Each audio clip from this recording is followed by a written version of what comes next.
Alhamdulillah Alamin. Wassalatu wassalamu ala Sayyidina Muhammadin wa ala alihi wa sahbihi ajma'in. Waqad qala al-musannifu rahimahullah ta'ala wa nafa'ana bihi ya waddari amin. Subhanaka la ilma lana illa ma 'allamtana innaka antal alimul hakim. Shadaqallahul azim.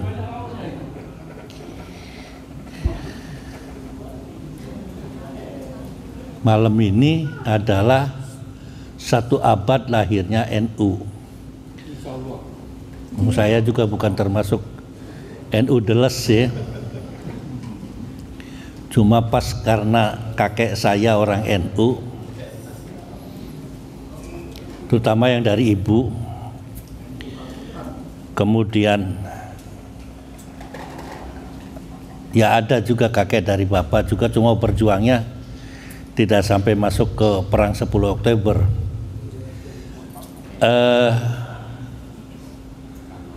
Bapak saya juga NU, termasuk ketua Pertanu Kabupaten Cirebon. Pertanu tuh Persatuan Tani Nahdlatul Ulama. Lawannya kalau zaman dulu itu PTI, Barisan Tani Indonesia.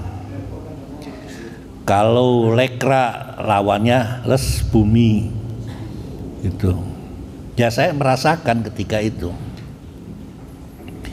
Hari ini adalah 100 tahun yang lalu Hadratus Syekh membuat pergerakan dari kelompok-kelompok ulama yang semula itu pergerakan itu dari kelompok-kelompok pedagang. Namanya ada Nahdlatul Wathon, ada Nahdlatul Tujar. Ya kan? Saya sangat menarik sekali ketika Nahdlatul Tujar itu bergerak. Itu ya kerjasama dengan kelompok-kelompok yang kalian disebut singke, dagang bareng. Wilayah Jawa Timur itu paling banyak itu adalah pedagangnya, adalah pedagang singkenya itu masalah gula. Masih ada tuh Bondowoso, masih ada gitu kan.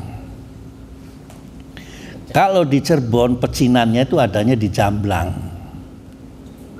Tapi pernah clash juga dengan kita karena kurang ajar, maka akhirnya ribut.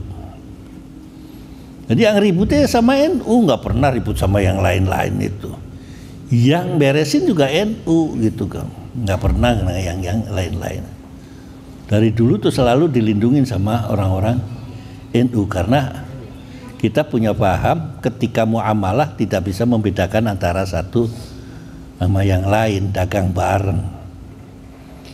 Lihat kita walaupun Cirebon itu kota santri, tokonya kan dikuasai sama Cina. Asalnya tanahnya itu bukan Cina.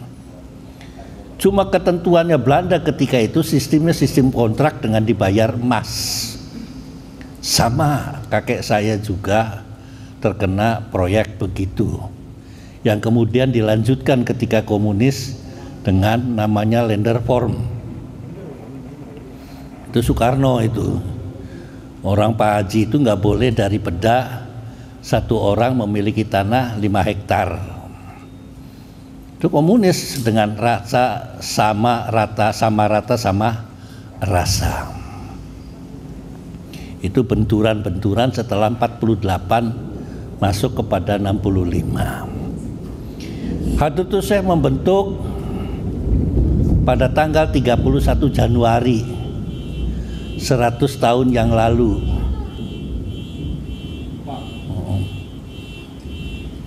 Gempa itu dari BMKG laporan itu, tsunami. Kalau tsunami itu saudara tua, saudara mudanya namanya Surtini dari Indramayu. Membentuk di Kertopaten. Saya juga Kertopaten itu arahnya sebelah mana gitu, saya nggak tahu di Surabayanya. Yang dipelopori oleh Hadratus Syekh Kiai Haji Hasyim Asy'ari. Kemudian banyak sekali yang jarang kita kenal adalah Hasan Dipo. Itu Itu orang Surabaya aslinya, banyak sekali ketika itu mempersiapkan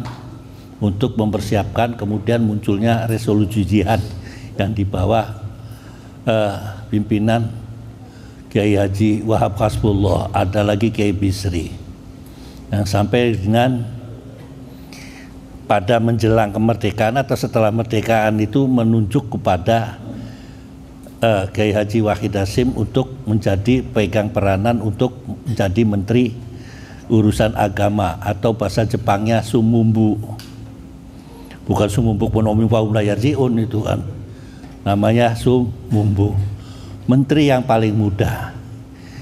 Nah, menteri penerangannya itu adalah Abdurrahman Baswedan. Nyambung nggak itu sama Anies lagi kan, rame Anies gitu kan, Baswedan. Nah, sejak itu mulai dirintisnya kekuatan-kekuatannya, ada namanya kekuatannya Hizbullah. Kalau di Surabaya kan ada tentara pelajar,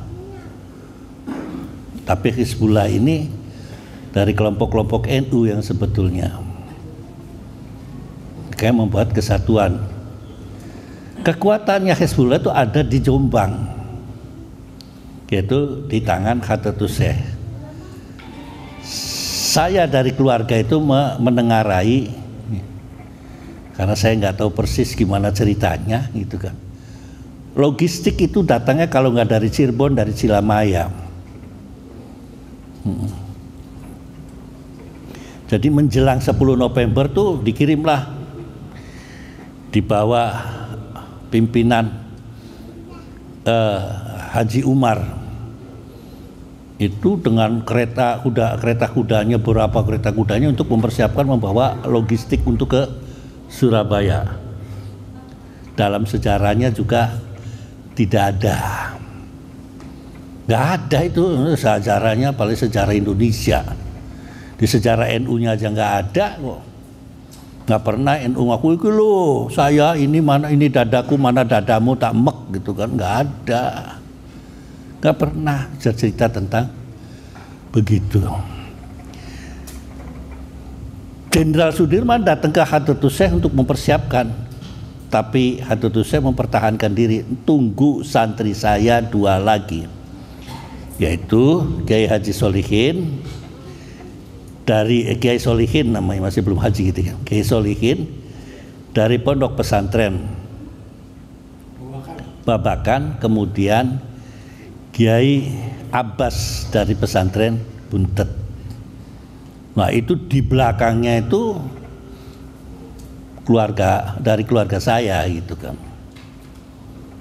yang membawa logistik, karena diakui ketika itu Belanda tuh sering ngutang sama kakek saya itu kan. Jadi masalah duit tidak pakai dihitung lagi, pakainya dikiloin gitu kan.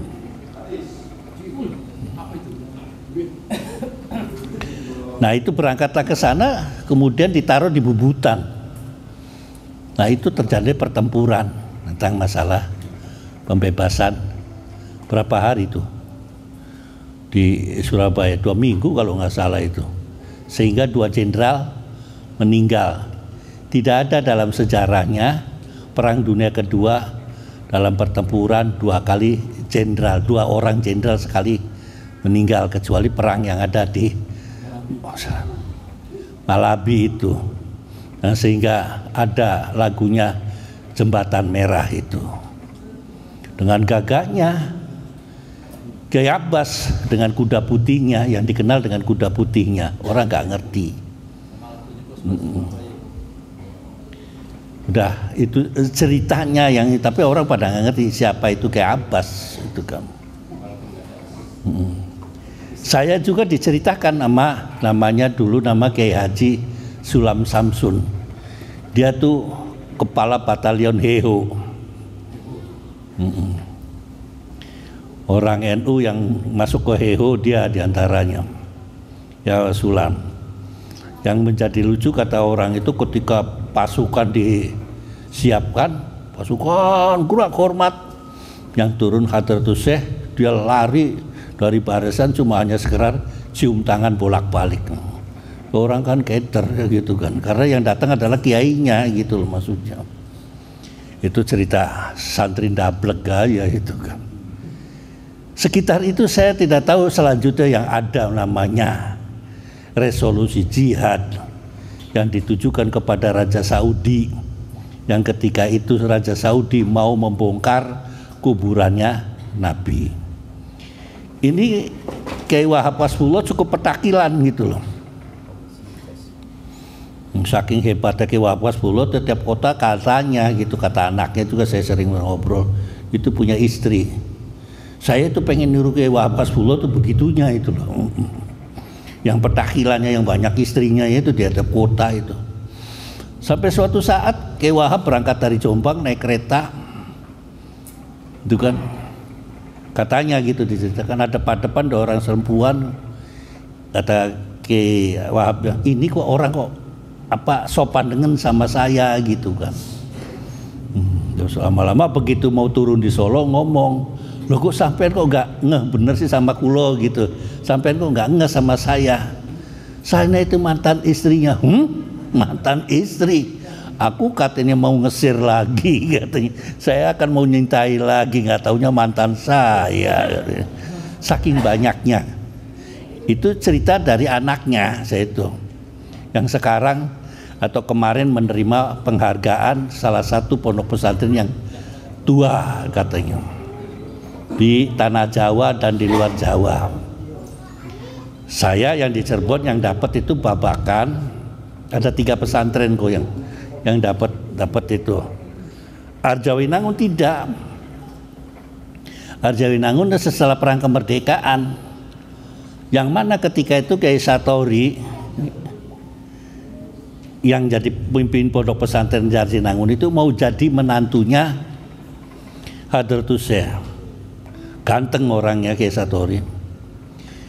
Saking ilmunya kata dia gitu kan, kata beliau, ilmu saya belum, kalau saya kan mau diambil kiai ini kan langsung aja kan GR ya gitu kan, sama dengan kaos merah mau diambil kiai, mantu kiai terus GR aja, ngomong sana ngomong sini gitu kan. Nah ketika itu gimana ya, udah mau dicalonkan begini, akhirnya dia lari ke lapangan bola punyanya pabrik gula cukir. Dia main bola, batal lah dia dijadi menantunya, calon baru belum menantu, calon menantunya. Karena kalau sudah pakai celana pokek, celana pendek, itu min alamatil wara'inya turun.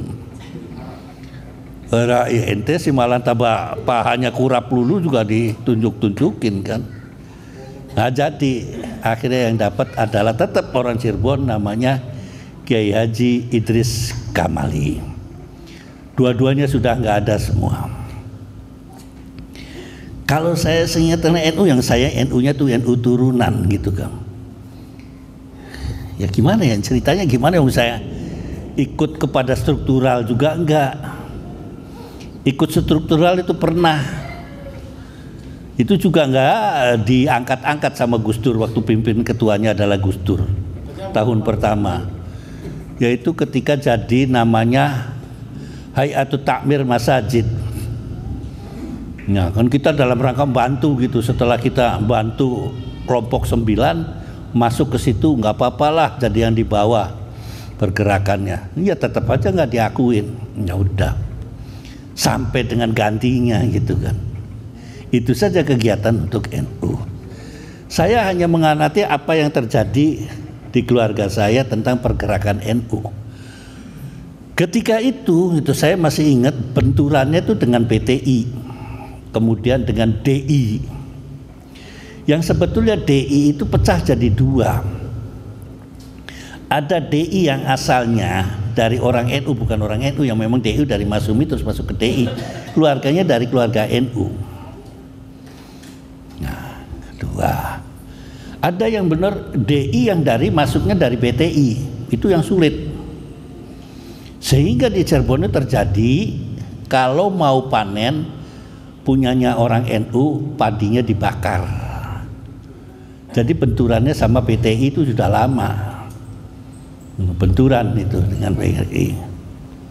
Nah akhirnya kan merembet kan, karena di kelompok Cina di sana ada namanya Baperki, ya kan, merembet ke Baperki kan, tawuran dengan Cina. Ulangi lagi ketika menjelang komunis, ya gitu, kasak-kosok aja gitu. Jadi Pertanu ya juga begitu, ketemunya sama yang dipimpin sama Prabowo, HKTI, Himpunan Keluarga Tani Indonesia di bawah naungan Golkar. Habis lagi. Orang kalau ingin mendapatkan beli traktor itu harus tanda tangan mengakui adanya partai golongan karya. Ketika itu sekber Golkar. Apa enggak mumet? Kalau enggak panggil. 71 itu loh, pemilu pertama. Jadi benturan udah biasa gitu kan. 71, nah kita 65 bangkit. Setelah 65 saya ingat 65 saya dipanggil pulang untuk menghadiri Harlah NU di Senayan. Wih rame itu, sedep, saya nggak ngerti itu. Di Senayan, di sana saya dapat tempatnya itu di samping, ada kan podium utama kan ya, di sebelah sini nih, sebelah kanan. Itu melihat di situ Soekarno dengan Pak Kiai Wahab Kasbullah, kemudian ada Subandrio, ada gitu kan, dirangkul. Padahal sudah tawuran itu. Setelah tawuran, orang menurut wah NU pindah ke mengakui komunis. Apa kata Kiai ketika itu? Ya waktunya perangnya perang lah, waktu itu gelutnya gelut. Lihat itu Salahuddin Al-Ayyubi, waktunya perang, gelutnya gelut katanya gitu kan. Ya ketika dipateni, ya ini udah dipateni, padahal juga banyak orang NU yang masuk PKI gitu kan. Kemudian pembukaan acara pertama itu drum band dari Ponorogo, Banser, wagah gitu kan, pasukannya hitam-hitam. Mereka lah yang bertempur ketika 48-65 juga. Yang dipimpin kiai-kiai, karena Hadratus Syekh itu istri pertamanya adalah orang Madiun, jadi masih ada golongan kiai yang di situ. Dan keluarganya Kiai Hasim dari segi mertua banyak yang dihabisin oleh namanya musuh. Nah ketika ya yang ada sumur berapa gitu loh. Nah ketika 65 tuh saya ingat fatwanya mengatakan tak disii, wus dipun disii mawon gitu loh, yai gitu. Jadi didahului sebelum terjadi apa yang terjadi 48. G30S di sini belum meletus, di sana PKI sudah dibunuh. Saya menyaksikan ada orang komunis mau dibunuh, kok azan dulu ada, baca syahadat dulu ada. Ya tapi karena keputusannya Kiai ya begitu, boleh nanti bareng-bareng masuk surganya, urusannya nanti. Itu kan. Urusannya nanti gitu kan. Nah, atas dasar itu gitu kan, main beleh-beleh saja gitu kan. Karena keadaannya sudah genting gitu kan. Ketika Gus Dur jadi presiden, TAP 25 tuh pengen ditinjau lagi. Pengennya melalui persidangan dan konsolidasi. Artinya siapa sih biang keroknya 65 itu? Karena kata Gus Dur ada dua versi gitu loh. Apa versi ini, apa versi ini, saya lupa itu versinya. Itu pengennya Gus Dur. Nah, sudah di awal sudah kita dituduh ketika bikin Nasakom adalah NU, nasional, agama dan komunis. Yang ngerangkul komunis adalah NU. Karena tahu NU sikapnya komunis. Karena ketika itu pemilu pertama komunis paling hebat, pemenang lah akhirnya. Dirangkul, preman pasar itu dirangkul, ya kan, supaya tidak. Ternyata ngantem juga kan, ngantem kan. Dibela-belain 65, 71 masuklah namanya DPR GR. MPR-nya itu adalah ketuanya Pak Nasution kalau tidak salah. Nah ini diantaranya maaf Pak Nasution suruh jadi presiden gak mau. Kiai-kiai juga nyesel. Kok nyelolong Cang Harto gitu kan. Ya orang Jawa tuh nekatan gitu Ram. Walaupun nggak punya duit gitu kan. Nekat, jadi siapa tahu itu di sini orang Jawa itu tahu-tahu nekat ngantem itu dakun dari belakang, nusuk dari belakang, nekat dan gitu kan. Kata filsafat Jawanya, hurufnya Jawa itu kalau sudah dipangku pepet mati terus lagi itu filsafat Jawa, kalau dipangku dipepet modar gitu. Gitu. Filsafat Jawanya ada. Kenapa kok jadinya suara? Karena yang berani padahal Nasution udah diharapkan. Nah, lepas 71 NU digebukin lagi dengan adanya sekber Golkar. Panjang lah ceritanya sampai sekarang. Jadi kalau saya sekarang ada konsolidasi atau ya namanya politik ya bingung saya juga. Itu kan kuning semua betulnya. Ini ketemu ini ya ceronya biru, ketemu ini ya ceronya ya kuning. Surya Paloh kan asalnya Golkar, dia bikin CP, ya kan?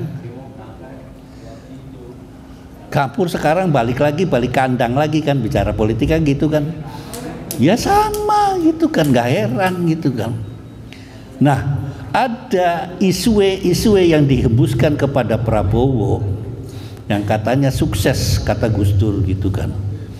Sebetulnya Gus Dur ketika itu tidak dalam rangka mendukung. Gus Dur tuh seneng gitu kalau ada orang hebat musuhin dia paranin, diajak keliling-keliling atau diakuin. Karena filsafatnya maling, pasar, kalau ada sering hilang-hilangan itu maka keamanannya itu adalah dari Bromocora itu. Gitu kan. Pondok sini kalau sering hilang-hilangan gitu kan. Kan Hawawi jadi keamanannya aman gitu kan. Ya biar di pojok begana begini itu dia senangnya sering nyolong celana dalam dia gitu kan. Kayaknya lagi pegang HP gitu kan. Nah itu. Jadi ketika ngomong sama, padahal seingat saya ketika Gus Dur pertama kali ngomong di Australia, he's crazy, mengatakan pada Soeharto dia kalau ada orang gila. Begitu turun di Jakarta yang nguber-nguber siapa? Saya menyaksikan ditendang sepatu di Matraman 8 di WI di sana, itu yang nendang itu adalah pasukannya Prabowo, karena Prabowo itu rumahnya di sebelahnya. WI itu Wahid Institut sebelahnya itu adalah rumahnya Prabowo. Bapaknya itu namanya Sumitro. Itu rumahnya sebelah. Gitu loh. Jadi untuk supaya gitu kan. Dulu pernah lagi kan. Benny Murdani dicalonkan sebagai presiden, dieret-eret kemana-mana gitu kan. Yang penting kan gebokannya dulu, duitnya keluar dulu apa dia dulu keluar, yang penting dia selamat gitu, dibawa ke pesantren apa dan ini adalah supaya jinak. Yang begitu tuh udah nggak ada orang bisa berani begitu, resikonya tinggi. Makanya sekarang ini ya silakan saja kalau setahu saya gitu kan. Cara berpikir dan berjuangnya dan bertindaknya Gus Dur adalah modelnya begitu. Cerdik dia. Nampaknya juga Semar Mendem. Iya, katanya gitu, mendahului diputar putus.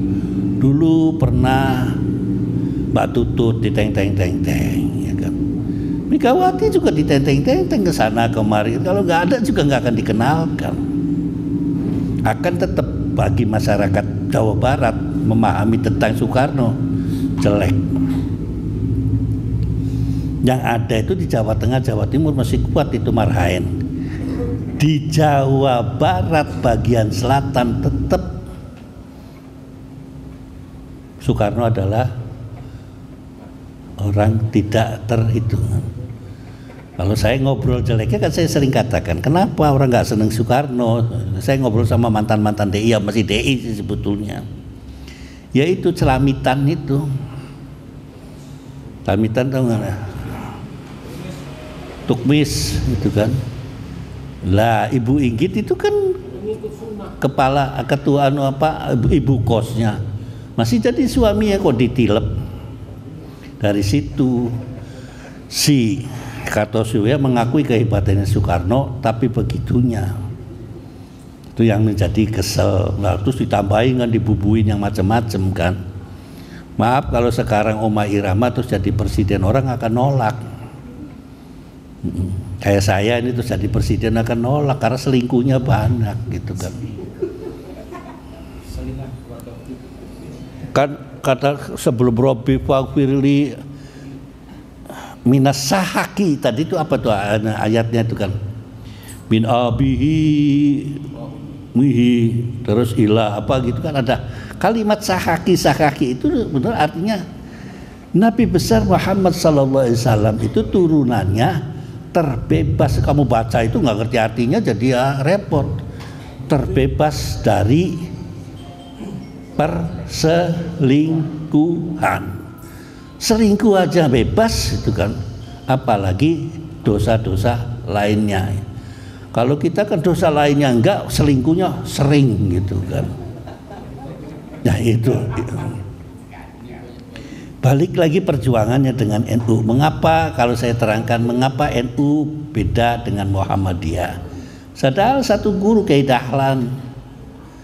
Mereka belajar juga di Jamaluddin Al-Afghani. Belajar kiainya sama, gurunya sama. Ketika saya ini pulang di Indonesia berbeda. Ya beda lah. Hadratus Syekh pulang ke kampung, Pak Ahmad Dahlan, Kiai Ahmad Dahlan ke kota di Jogja, di sana di Kauman. Ketika itu orang kan banyak darah biru di situ. Iya kan? Namanya Kauman, Jogja, kota. Gimana tuh mengislamkan mereka? Bagaimana mengajarkan Islam pada mereka? Dengan caranya mereka lah. Kiai Hasim di kampung ya dengan caranya dia, tujuannya sama. Cuma kan yang kupret itu kan adalah pengikutnya ditambah-tambah. Bayangan saya kenapa dia tidak senang kunut, kelamaan mungkin gitu kan. Sholat pakai kunut gitu kan. Dia pakainya mazhabnya Hanafi selesai gitu kan. Karena dagang kan buru. Orang kita di kampung pakai kunut ya kan. Di kampung kalau Jumat 2 kali, khotbah juga 2 kali kan. Muhammadiyah sekali. Ya itu tadi. Pola pikirnya orang kota dengan pola pikirnya orang kampung berbeda. Coba di kampung masih ada sekarang di kampung jam 11 itu nabuh beduk. Masih ada. Nanti di Kauman jam 11 nabuh beduk ribut gitu kan. Padahal sama-sama beduknya gitu kan. Pertanda karena persiapan, para petani monggo diaturi gitu kan. Laut, orang-orang Indonesia Jawa kan begitu. Laut gitu kan. Udah itu kode kan. Ya kan pacul mulai dicuci. Kan berangkat pulang. Kan begitu. Maka terjadi ada 2 khotbah gitu kan. Orang kampung wiridnya lama ya karena dia punya waktu luas. Orang kampung, petani kampung. Coba bayangkan wirid dulu baca Fatihah 7 kali, Kulhu 7 kali. Di Jakarta kan nggak laku itu. Semua 7 kali. Terus baca terakhirnya ya Robbana tolamna angfusana wa illam takfir lana wa tarhamna. Kelamaan. Orang kota assalamualaikum bus berangkat jualan 1.003 gitu kan kira-kira. Karena masyarakatnya berbeda gitu loh. Apalagi di desa masih ada berkembang, masih ada lokalnya ya, pengaruh-pengaruh Hindu. Ya kan, pengaruh-pengaruh Hindu ini masih ada kan, 7 hari lah mau apa ada. Terus saya bilang nggak apa-apa kerjakan gitu kan. Toh karena masyarakatnya masih masyarakat guyub, maka acara itu adalah merupakan suatu pertemuan yang sangat mengasihkan, berjalan tuh baik.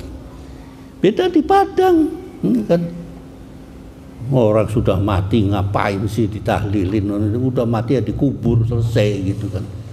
Sehingga kalau tidak heran, ya untung misalkan Ramli meninggal di sini masih bisa dibacain tahlil ya. Coba kalau tinggalnya di sana di Ben Hill, atau mayat yang geletak begitu, yang sininya ngobrol.